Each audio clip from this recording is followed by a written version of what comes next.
बच्चों, कैसे हैं आप सब? आशा करती हूँ आप सब अच्छे होंगे।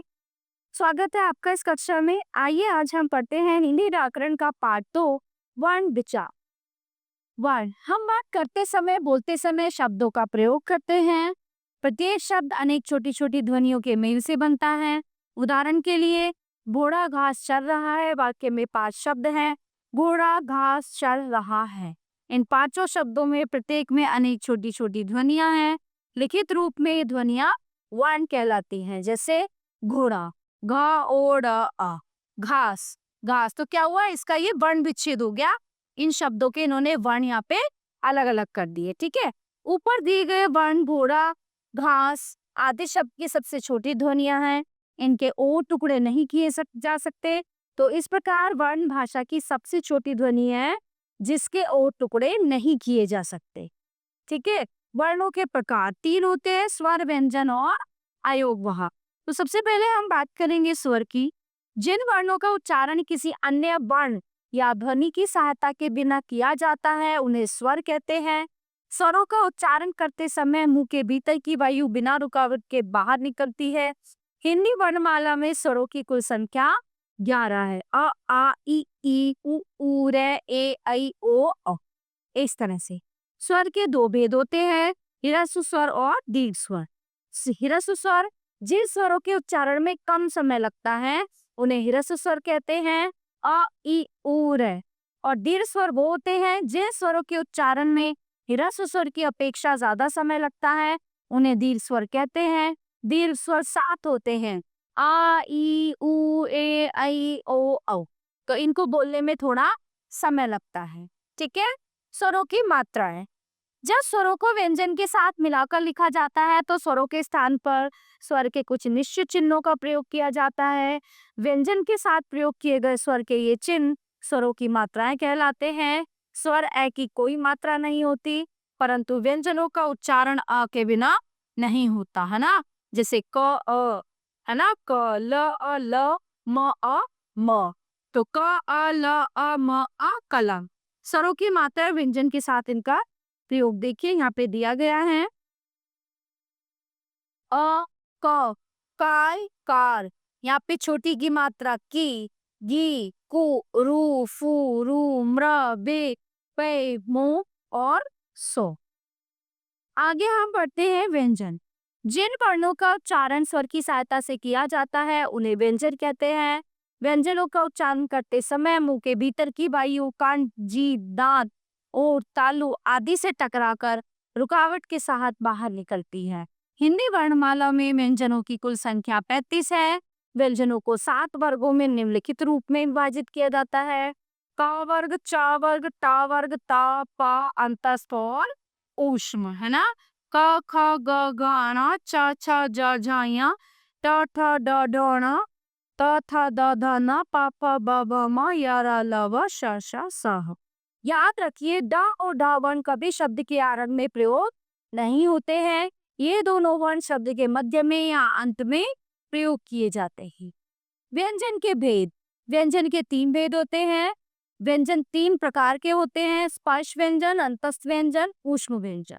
स्पर्श व्यंजन जिन व्यंजनों के उच्चारण में जीभ मुंह के किसी न किसी भाग को स्पर्श करती है वो स्पर्श व्यंजन कहलाते हैं। स्पर्श व्यंजन क से लेकर म तक हैं। स्पर्श व्यंजन संख्या में 25 होते हैं। देखिए, क वर्ग, च वर्ग, त, ता और पा, ये सब होते हैं स्पर्श व्यंजन। अंतस्थ व्यंजन जिन व्यंजनों के उच्चारण में मुंह के किसी भाग से जीभ का स्पर्श पूरी तरह से नहीं होता या जीभ मुंह के भागों से बहुत ही हल्का सा स्पर्श करती है वे अंतस्थ व्यंजन कहलाते हैं। अंतस्थ व्यंजन 4 हैं, य, र, ल, व। ऊष्म व्यंजन कुछ व्यंजनों के उच्चारण में वायु तेज गति से मुंह के भागों से रगड़ खाती हुई बाहर निकलती है जिससे ऊष्मा उत्पन्न होती है, इसलिए ऐसे व्यंजन ऊष्म व्यंजन कहलाते हैं। ये भी 4 होते हैं, श, श, स, ह। अतिरिक्त व्यंजन या अन्य व्यंजन। हिंदी वर्णमाला में 2 व्यंजन है, ये है ड और भ। इनके अतिरिक्त व्यंजन या अन्य व्यंजन, इन्हें अतिरिक्त व्यंजन या अन्य व्यंजन कहते हैं। ड और ढ व्यंजन कभी शब्द के शुरू में नहीं आते हैं, प्रारंभ में नहीं आते हैं। ये शब्द के बीच में या अंत में प्रयुक्त होते हैं। जैसे सड़क, लड़, उड़, बढ़, बाढ़, पढ़ना इत्यादि। ड और ढा क्रमशः ड और ढ वर्णों के विकसित रूप है। ड और ढ के नीचे बिंदु लगाने पर इनकी ध्वनियों में परिवर्तन हो जाता है। जैसे डल, डलिया, डाबर, जड़, पेड़, बढ़ाई। जैसे ढकना, ढाक, ढीला, चढ़ना, बढ़ाना और लुढ़कना। इन व्यंजनों के अतिरिक्त हिंदी भाषा में नुक्तायुक्त आगत वर्णों क, फ, ग, ज, प, फ का भी प्रयोग किया जाता है। ये वर्ण ख, क, ख, ग, ज, फ वर्णों के विकसित रूप हैं। नुक्तायुक्त ख, फ, ग, ज, थ तथा फ वर्णों को हिंदी भाषा में प्रयुक्त होने वाले उर्दू व फारसी शब्दों के लिए प्रयोग किया जाता है। ठीक है, और इनके नीचे नुक्ता बिंदु लगाने पर इनके उच्चारण अर्थ में परिवर्तन हो जाता है। जैसे कलम लेखनी, कलम तराशा हुआ, जरा बुढ़ापा, जरा तने, खाला नीचा, खाला मोसी, फन सांप का फन और फन हुनर, गम और गम। ठीक है, दो तरह से वो नीचे डॉट लगने से ना ये चेंज हो जाता है। आजकल अंग्रेजी भाषा के प्रभाव के कारण हिंदी भाषा में आगत ध्वनि का भी प्रयोग किया जाने लगा है।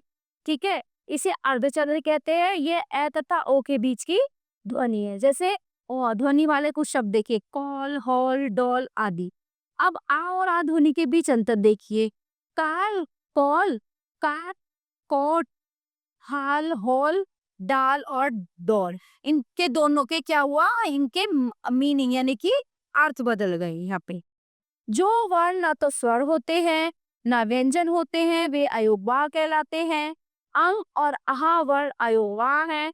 अंग की मात्रा को अनुस्वार कहते हैं, आहा की मात्रा को विसर्ग कहते हैं। ठीक है, इनकी ध्वनि स्वर तथा व्यंजन की ध्वनि से भिन्न होती है ना, इसलिए इनका किसी से योग नहीं है। इसी कारण इन्हें अयोगवाह कहते हैं। अनुनासिक और अनुस्वार में अंतर। अनुनासिक के उच्चारण में नाक से सांस बहुत कम निकलती है तथा मुख से अधिक, जैसे हंस, आंख, काट, चांदी, काटा आदि।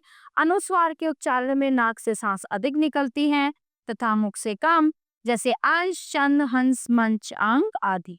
तत्सम शब्दों में अनुस्वार का प्रयोग होता है तथा इनके तद्भव रूपों में अनुनासिक का प्रयोग होता है, जैसे अंगुष्ठ से अंगूठा और पंच से पांच। हल, चिन्ह, हलन। प्रत्येक व्यंजन में स्वर आ की ध्वनि होती है, लेकिन जब कोई बिना पाई वाला स्वर रहित व्यंजन लिखा जाता है तो उस व्यंजन के नीचे एक छोटा सा तिरछा चिन्ह लगा दिया जाता है और ये चिन्ह हल, चिन्ह या हलन कहलाता है।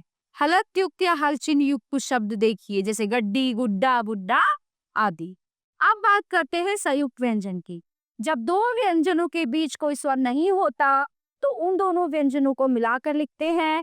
मिलाकर लिखे गए व्यंजनों को संयुक्त व्यंजन कहते हैं। जैसे क, श, क्ष, त, र, त्र, ज, ज, य, ज्ञ, श, र, श्र, कक्ष, क्षण, श, पत्र, पुत्र, शास्त्र, ज्ञप्ति, ज्ञात, ज्ञापन, श्रद्धा, श्रमिक, श्रावण आदि। जिन व्यंजनों में पाई नहीं होती उनके स्वर रहित होने पर उन्हें पूरा लिखकर उनके नीचे हलन चिन्ह लगाकर लिखते हैं। जैसे गंगा, पंखा, उच्छ्वास, पट्टी, मिट्टी, गद्दा, बद्दा, चिन्ह, चिन्ह, गुड्डा, गुड्डी, बुड्ढा, बुड्ढी आदि। जब रै के साथ स्वर नहीं होता तो इसे अगले वर्ण के ऊपर के रूप में लिखते हैं, जैसे बर्फ, सर, धर्म, गर्म, मर्म आदि। और इसको क्या बोलते हैं, रेफ बोलते हैं। जब रे आधे व्यंजन के बाद संयुक्त होता है तो पाई वाले व्यंजनों तथा क, फ, ह के साथ इसे नीचे लगा के रूप में लिखते हैं, जैसे क्रय, ग्रह, द्रव, प्रकट, भ्रमर, नम्र, फ्रेम, हाँ, रस्व आदि। टे और डे के साथ रे को रूप में इस प्रकार जोड़ा जाता है, जैसे ट्रक, ट्रेन, राष्ट्र, ड्रम, ड्रामा, ड्रॉ आदि। अब आता है द्वित्व व्यंजन। एक जैसे दो व्यंजनों का परस्पर संयुक्त होना द्वित्व व्यंजन द्वित्व कहलाता है। ऐसे व्यंजन द्वित्व व्यंजन कहलाते हैं। देखो, जैसे ये क्या, आधा क्या और पूरा क्या, ये दो क्या बन गए, मक्का, पक्का। आधा गए और पूरा गए, गए, बग्गा, लग्गा। आधा चे और पूरा चे, कच्चा, बच्चा। आधा जे और पूरा जे, लज्जा, छज्जा। आधा डे और पूरा डे, गुड्डा, गुड्डी। आधा टे और पूरा टे, लट्टू, हट्टा। आधा ले और पूरा ले, हल्ला, बल्ला। आधा से और पूरा से, लस्सी और हिस्सा। अल्प प्राण और महाप्राण व्यंजन। अब ये क्या होता है, बाह्य प्रश्नों के अनुसार व्यंजनों के दो भेद होते हैं, अल्प प्राण और महाप्राण। अल्प प्राण, अल्प का अर्थ होता है थोड़ा या कम तथा प्राण का अर्थ है प्राणवायु अर्थात श्वास। जिन व्यंजनों के उच्चारण में श्वास कम मात्रा में बाहर निकलता है तथा जिनके उच्चारण में हकार की ध्वनि सुनाई नहीं पड़ती, उन्हें अल्प प्राण कहते हैं। स्पर्श व्यंजनों में प्रत्येक वर्ग का पहला, तीसरा और पांचवा वर्ण तथा अंतस्थ व्यंजन अल्पप्राण वर्ण है। जैसे क ग ण च ज ण ट ड य ण ट द न प ब म तथा य र ल व, ये है अल्पप्राण। अब बात करते हैं महाप्राण। महा का अर्थ है अधिक। जिन व्यंजनों के उच्चारण में श्वास अधिक मात्रा में बाहर निकलता है तथा जिनके उच्चारण में हकार की ध्वनि विशेष रूप से सुनाई पड़ती है, उन्हें महाप्राण कहते हैं। स्पर्श व्यंजनों में प्रत्येक वर्ग का दूसरा और चौथा वर्ण तथा उच्च व्यंजन महाप्राण वर्ण है। जैसे ख ग छ झ ठ ड थ द फ भ और श श स ह। याद रखिए सभी स्वर अल्पप्राण होते हैं। उच्चार स्थान, वर्णों का उच्चारण हमारे मुख के ध्वनि अंगों, कंठ, तालु, मूर्धा, दंत, ओष्ठ तथा नासिका के प्रयोग से होता है। जो ध्वनि मुख के जिस अंग से उच्चारित होती है वो अंग उस ध्वनि का उच्चारण स्थान कहलाता है। निम्नलिखित उच्चारण तालिका में सभी वर्णों के उच्चारण स्थानों को ध्यानपूर्वक पढ़िए। देखिए कंठ से कौन कौन से बोले जाते हैं वर्ण, अ आ क ख ग घ ङ ह, ये कंठ से। तालु च छ ज, जब तालु जीभ हमारी नीचे को टच होती है। मूर्धा ट ठ ड ढ ण ण, दंत ट थ द ध न ल स, ये ट हमारा यूज होते हैं। ओष्ठ उ ऊ प फ ब भ म, ये कंठ तालु ए ऐ, कंठ ओष्ठ ओ औ, दंत ओष्ठ व, नासिका ण य ण न म। ठीक है, तो प्यारे बच्चों आशा करती हूँ ये पाठ आपको बहुत अच्छे से समझ आया होगा। वर्ण विचार, मिलते हैं अगली कक्षा में। धन्यवाद।